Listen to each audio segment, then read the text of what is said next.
Ok, jóvenes, entonces bienvenidos a esta segunda hora de clase. Recuerden que son 3, así que todavía nos falta un encuentro aparte de este de 40 minutos. Lo que queremos ahora es reforzar lo que hemos visto en esta primera guía, en este primer tema de conceptos generales.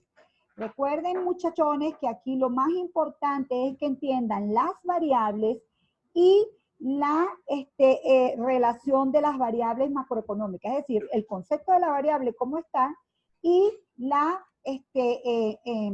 ¿cómo se llama? Es que estaba leyendo la cuestión de las tareas. Jóvenes, la tarea en grupos de 3 personas. Por M7 voy a abrir los grupos para que puedan inscribirse, ¿ok? De eso les mando un anuncio, no se me angustien por eso ahorita. Vamos a aprovechar los 40 minutos para la tarea. Entonces, a estas alturas ya debemos tener clarísimo que existe un mercado consolidado, ¿sí? En ese mercado consolidado, entonces tenemos, como todo mercado, tenemos nuestra curva de oferta, tenemos nuestra curva de demanda y tenemos las variables que van en los ejes, en cada uno de los ejes. En el eje de las X, ¿qué variable suele ir cuando hablamos de mercado? ¿Quién me dice? La cantidad. La cantidad, y aquí la cantidad se llama PIB constante, ¿ok? Y del lado de las Y suele ir ¿qué variable? ¿Quién me lo dice? Precio. Precios, y aquí se llama nivel general de precios. Quiere decir que alguna cosa inventaron los macroeconomistas que fueron capaces de crear una variable indicativa de toda la producción de bienes y servicios como un indicador de cantidad y una variable indicativa del nivel general de precios donde se consolidan todos los precios de la economía. Obviamente, ¿cómo se hace eso? Forma parte de la unidad número 2 que se llama producción, empleo y precio, ¿ok? En ese contexto, entonces, tenemos una variable que va a tener una relación positiva con los precios. Generalmente la variable que tiene la relación positiva con los precios, ¿cómo se llama? Oferta. Oferta. Se llama oferta agregada, ¿sí? La oferta agregada que va a hacer esa producción total de bienes y servicios, ¿de acuerdo? Toda la producción, la suma de todas las producciones de todas las empresas va a estar en esta variable que se llama oferta agregada.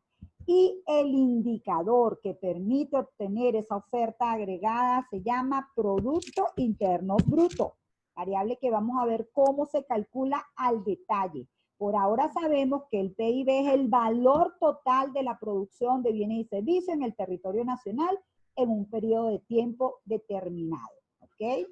Del lado de la contraparte, siempre que tenemos oferta, después siempre inmediatamente va a aparecer la acompañante fiel de la oferta que se llama ¿cómo? Demanda. Demanda. Y aquí se va a llamar demanda agregada, ¿ok?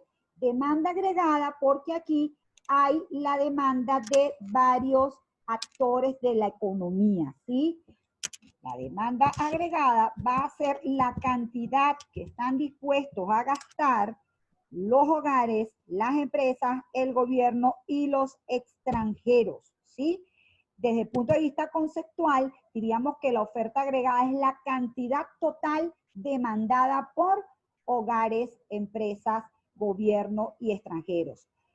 ¿Por qué los hogares necesitan demandar bienes y servicios? Bueno, porque los hogares precisamente somos todas las personas y tenemos necesidades y para esas necesidades, para satisfacer esas necesidades, tenemos que comprar bienes y servicios. Esa variable que recoge ese gasto que hace la familia en bienes y servicios se llama consumo.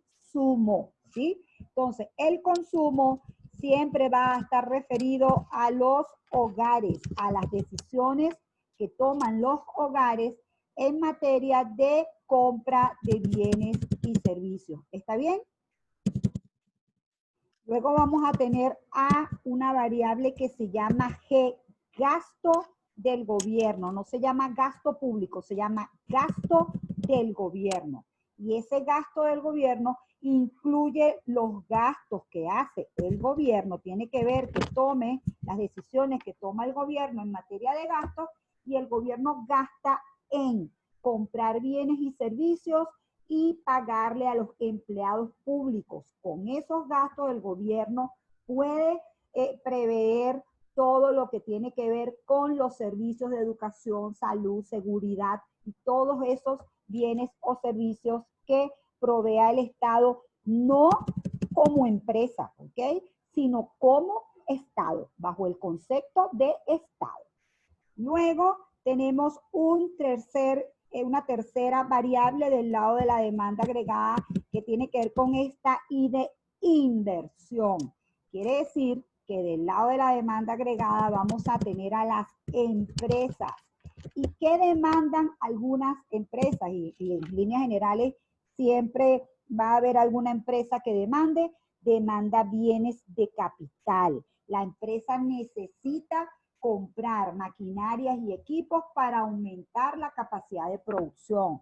O siempre va a ocurrir que las maquinarias con las que está operando tienen un periodo de vida y llega un momento en que se convierten en obsoletas. Entonces tiene que sustituir esas maquinarias por unas nuevas. Así que la empresa siempre va a estar gastando o para mantener la capacidad de producción, que es esa reposición de maquinaria nueva por una que está desincorporando, o para aumentar la capacidad de producción, que es genuinamente ese aumento de las maquinarias y equipos que se dan en este sector. Finalmente, dentro de la demanda agregada, tenemos lo que ocurra con los extranjeros, es una forma de decirlo. En ese sentido, esta economía con el resto del mundo, una cosa que va a hacer es vender productos en el exterior. Venta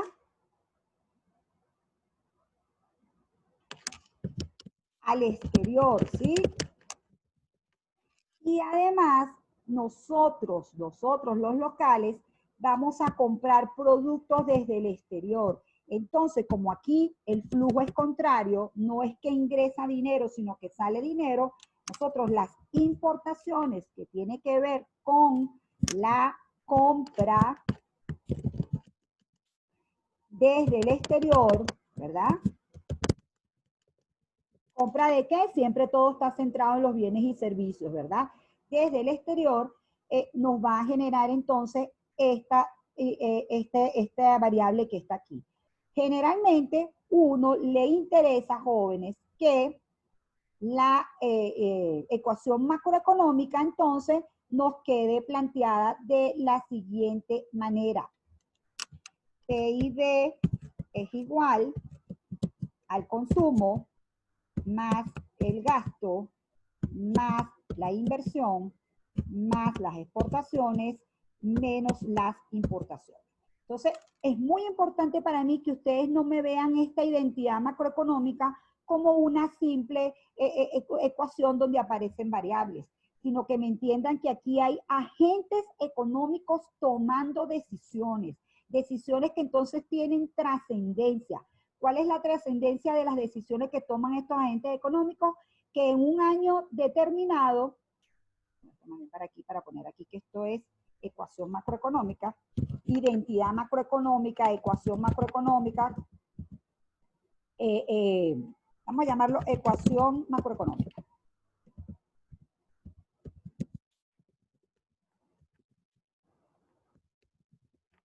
Y obviamente en esta ecuación macroeconómica lo que está ocurriendo aquí es que la oferta agregada representada por el PIB es igual a la demanda agregada. Cuando nosotros vemos esto desde el punto de vista de la teoría, lo que estamos diciendo es que cuando la oferta agregada es igual a la demanda agregada, el mercado está en equilibrio. Hay un equilibrio macroeconómico. Ya todos los agentes económicos han tomado sus decisiones, ¿sí? Y se ha llegado a un equilibrio.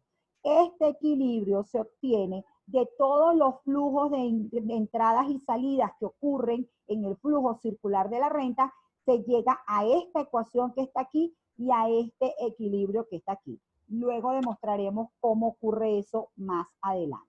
Lo que me interesa ahorita entonces resaltar es que este equilibrio de oferta y demanda agregada va a permitir que en la economía, por un lado, se obtenga el nivel de Producto Interno Bruto de ese periodo, ¿sí? Una cosa que vamos a llamar PIB real. En teoría, cuando nosotros estemos viendo la teoría, ¿verdad? Al PIB real también lo vamos a identificar como igual a la I de ingreso, ¿sí? PIB real o ingreso, hasta aquí ahorita van a hacer lo mismo porque estamos viendo la parte teórica de esto. Y así como tenemos ese nivel de PIB real como cantidad total producida por la economía en un periodo determinado, también vamos a tener un nivel general de precios, ¿ok? Vamos a tener aquí una P que representa a todos los precios. Ay, ¿qué me pasó aquí? Ya, esto se me fue a los 10 minutos. Qué antipático esto. Ok. Una variable de precios, va a ser la variable que va a estar aquí, de precios, ¿sí? Y entonces, recuerden, jóvenes, el equilibrio de la economía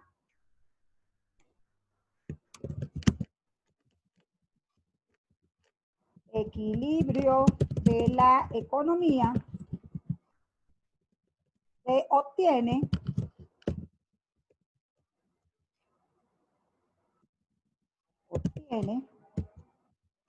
el PIB real, el nivel general de precios y el empleo y desempleo de la economía, ¿sí?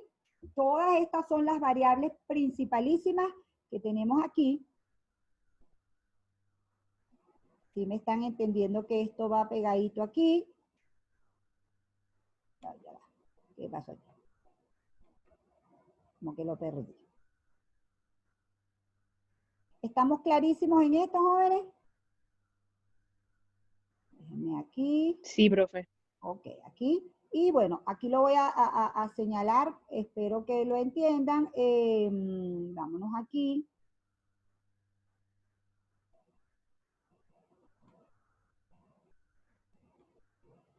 Este es un gran punto. Y en ese punto donde se cruzan oferta y demanda agregada, obtenemos el nivel de equilibrio. Quiere decir que esto es un mercado consolidado que proviene de los, ¿cómo se llama? La suma de todos los mercados, pero obviamente no solamente está el mercado microeconómico, sino que también están los otros actores de la economía, es decir, está el gobierno y los extranjeros, ¿ok? No solamente están los agentes económicos principales, que son los hogares y las empresas, sino que tenemos que incorporar la actuación del gobierno y la actuación de los extranjeros, nuestras relaciones con los extranjeros. ¿Estamos claros hasta allí? ¿Sí? Bien, espero que sí. Lo otro que ocurre entonces, jóvenes, es que así como uno obtiene estos resultados, existe la posibilidad de mejorar los resultados económicos. Se pueden mejorar los resultados económicos con la política fiscal, monetaria y cambiaria, ¿ok? Cualquiera de estas políticas puede generar resultados macroeconómicos. Lo que hace este tipo de políticas ese influir sobre la demanda agregada y con ello a impulsar la economía.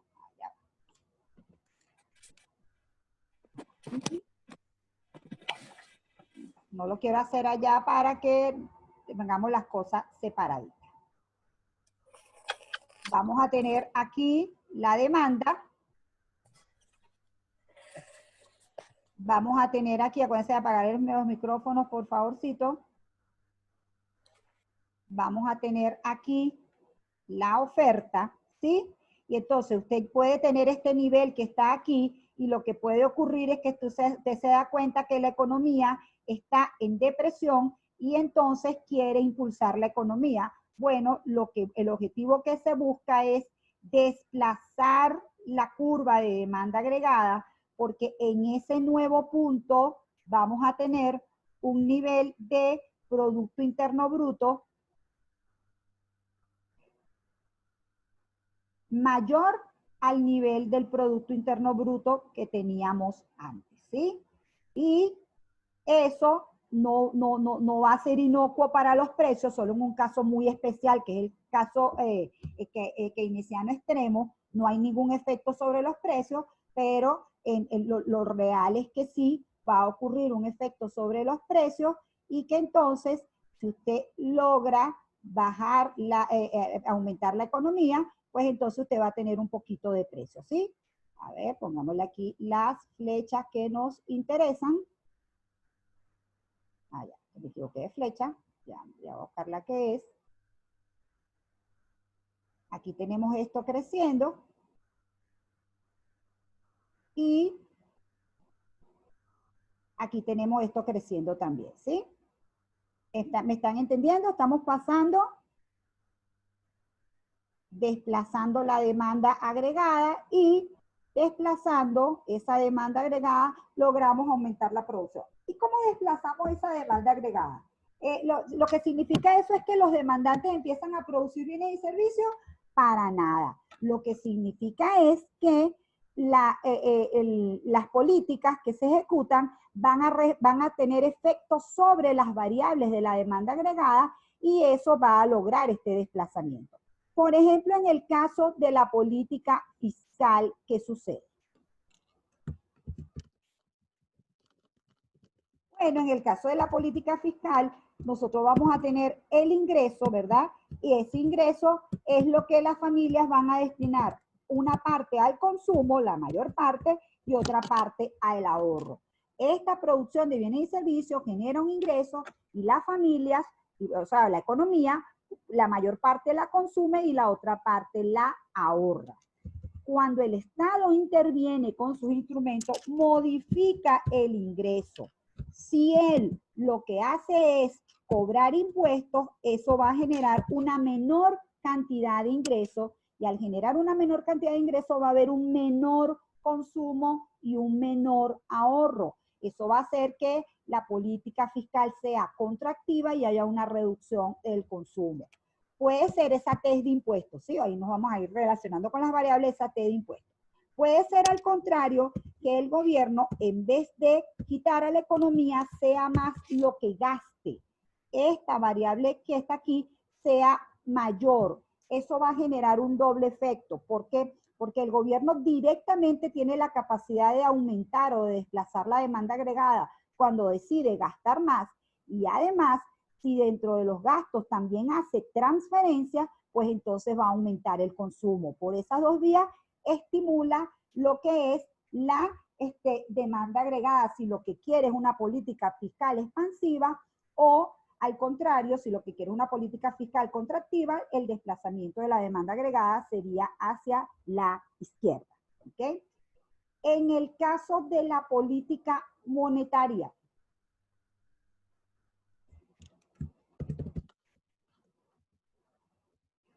y la relación es un poquito indirecta. Política monetaria. Profe, tengo una duda. Dígame. En la ecuación de la demanda agregada, la G hace referencia al gobierno. ¿Cómo diferenciarla con la G de gasto?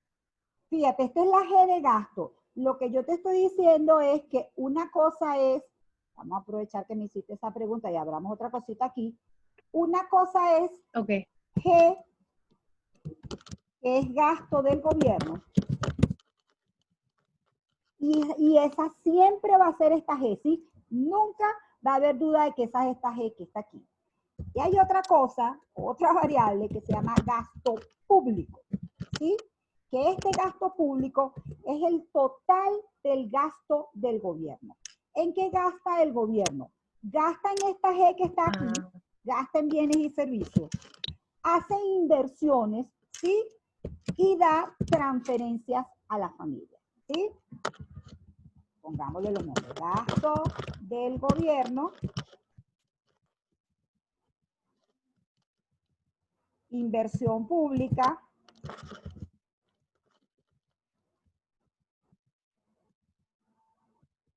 aunque contrate a otras empresas, él es el que la paga, y esta T de transferencia.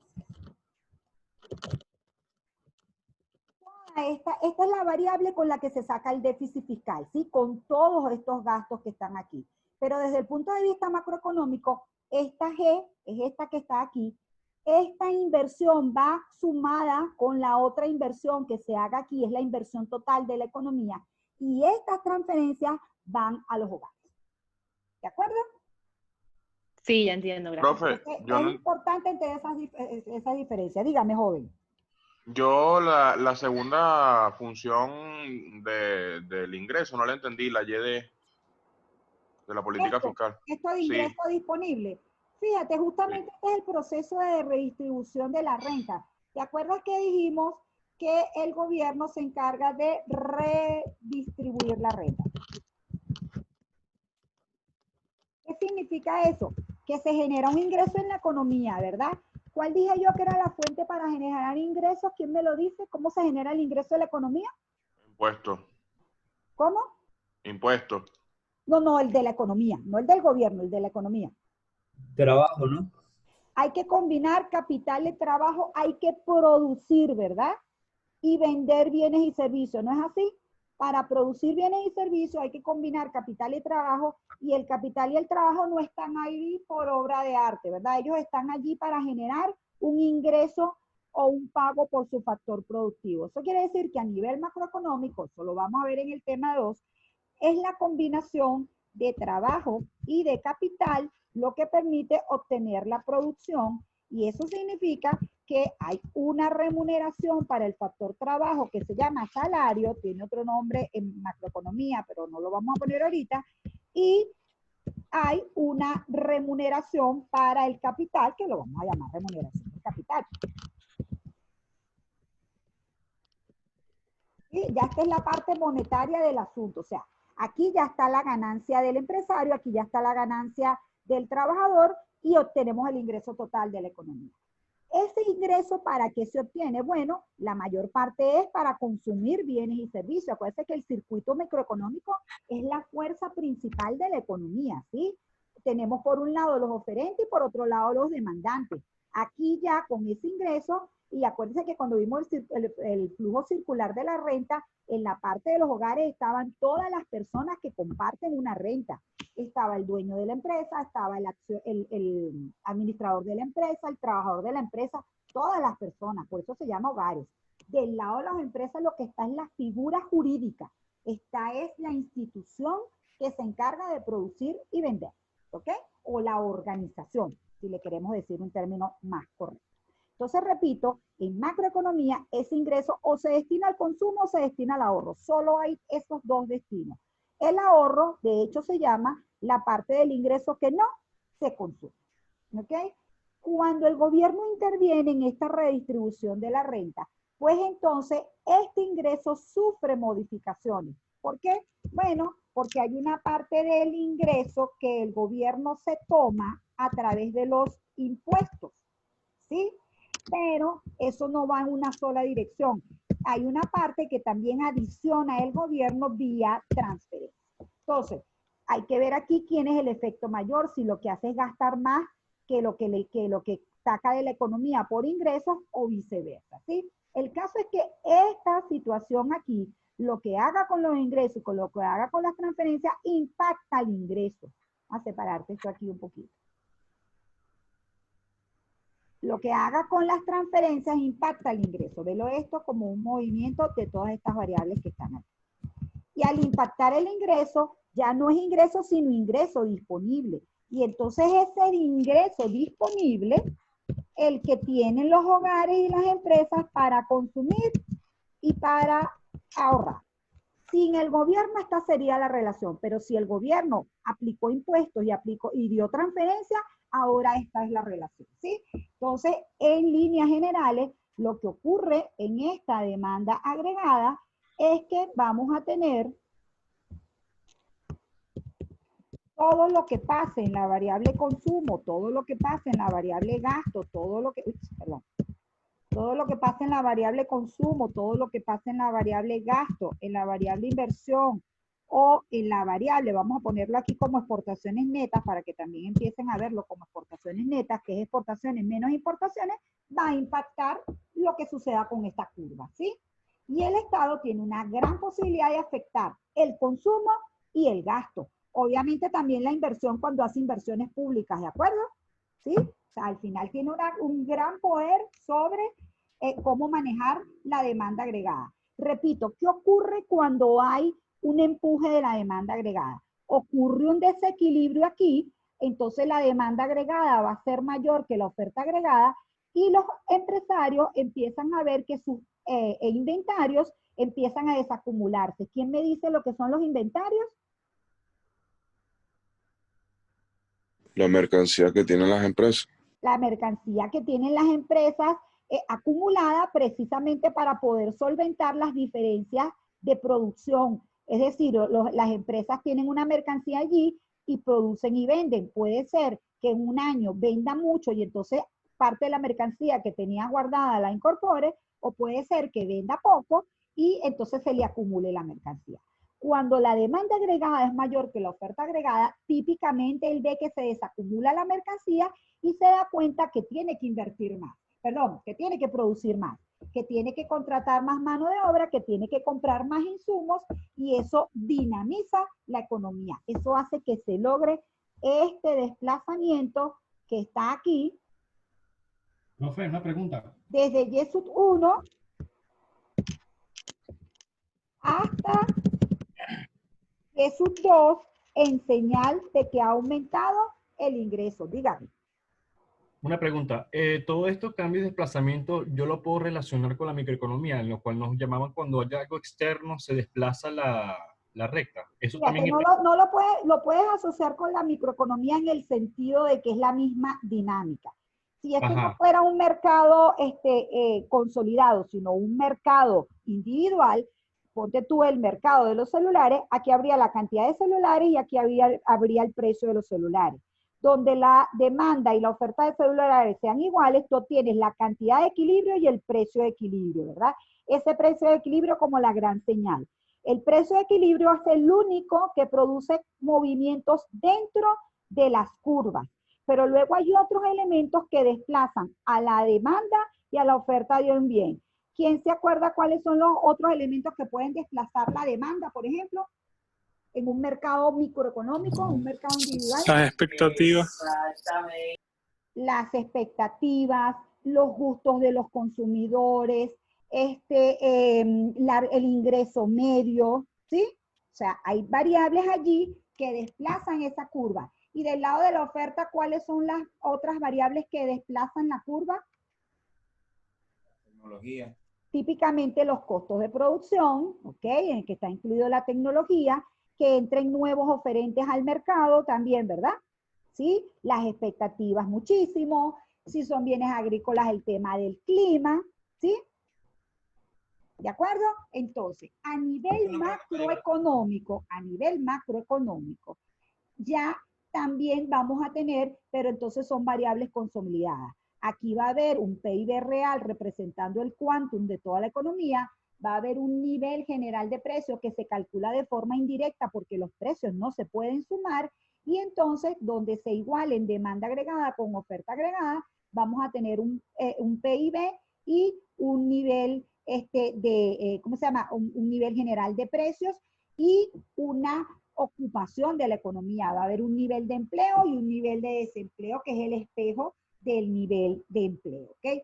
Una de las cosas, hay más elementos, pero una de las cosas que desplaza la demanda agregada es la política económica, ¿ok? Va a ser uno de los elementos que va a producir desplazamiento hacia arriba o hacia abajo de la demanda agregada.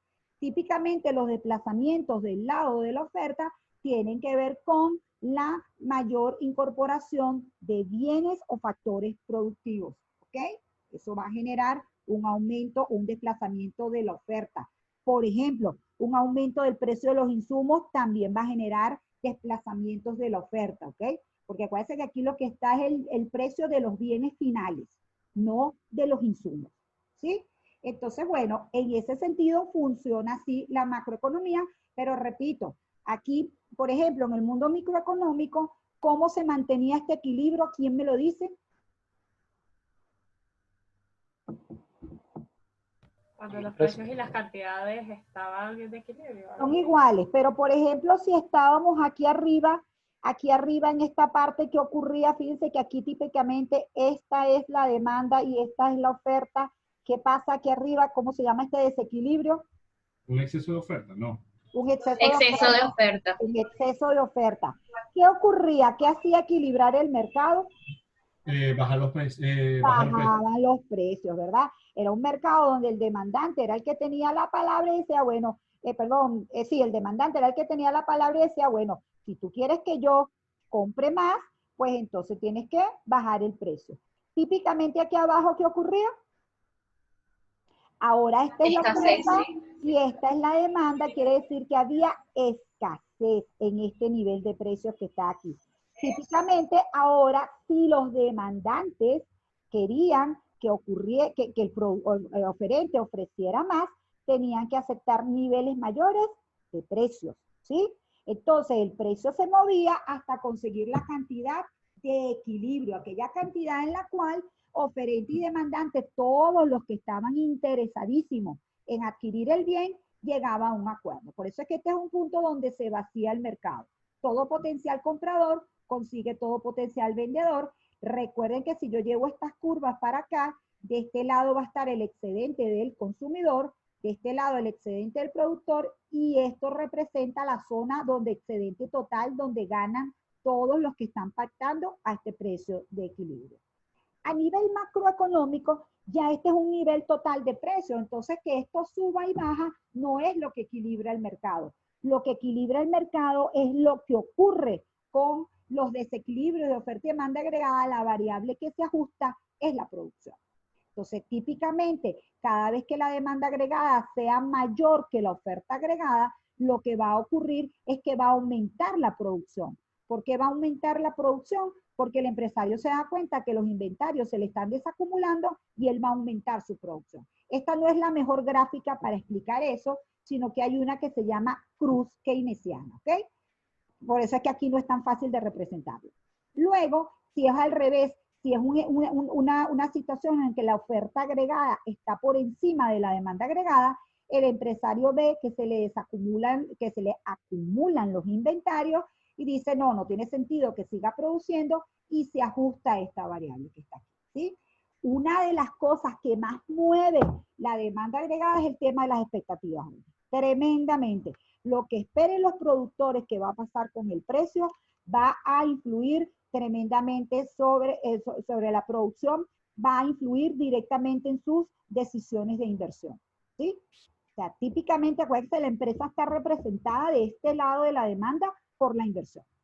Lo que piensen los hogares que va a pasar con la economía va a definir lo que ellos van a hacer con el consumo. Ellos pueden decidir consumir más o menos dependiendo de sus expectativas. Entonces, bueno, estas son las dos variables que influyen allí. Me quedan 4 minutos, déjenme ver si esto me deja plantear aquí que en el mercado monetario, entonces, tenemos un primer mercado, que es el mercado monetario, donde tenemos, al igual que todos los mercados, su oferta, y aquí ahora la oferta es representada con una línea vertical, porque la oferta monetaria no tiene nada que ver con la tasa de interés, ¿ok? Es decir, no es que la oferta responde al precio de este mercado, que es la tasa de interés, sino que la tasa de interés es una decisión de política del Banco Central. ¿Okay? Entonces, de este lado va a estar la tasa de interés y de este lado va a estar la cantidad de dinero que se registra con la letra M, y la demanda de dinero sí típicamente va a tener su pendiente negativa, como suele ocurrir con la variable de demanda. Esta es la demanda de dinero. Realmente se le pone MD y la D va arriba, ¿sí? Vamos a ponerle demanda de dinero, pero así es bien raro, así difícilmente ustedes lo van a ver. Coloquemos demanda de dinero. Y esta sí tiene una relación inversa con los precios. Lo importante aquí, jóvenes, es que como todo mercado, aquí donde coinciden oferta y demanda, va a ocurrir ahora otra vez un precio de equilibrio. Este precio de equilibrio, ¿quién es? Este precio de equilibrio es la tasa de interés, ¿ok? Espérame que pasé tanto para acá, parece que estuviera jugando más bien. Aquí vamos a tener la cantidad de la economía, la cantidad de dinero de la economía.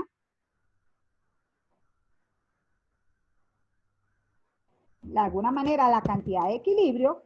Y aquí vamos a obtener la tasa de interés de equilibrio, ¿sí?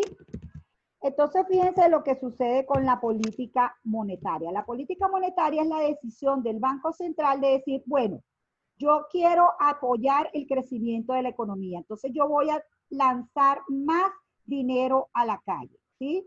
Yo voy a hacer una política monetaria expansiva. Cuando él hace esa política expansiva, él lo que busca es que haya un aumento de la cantidad de dinero desde M1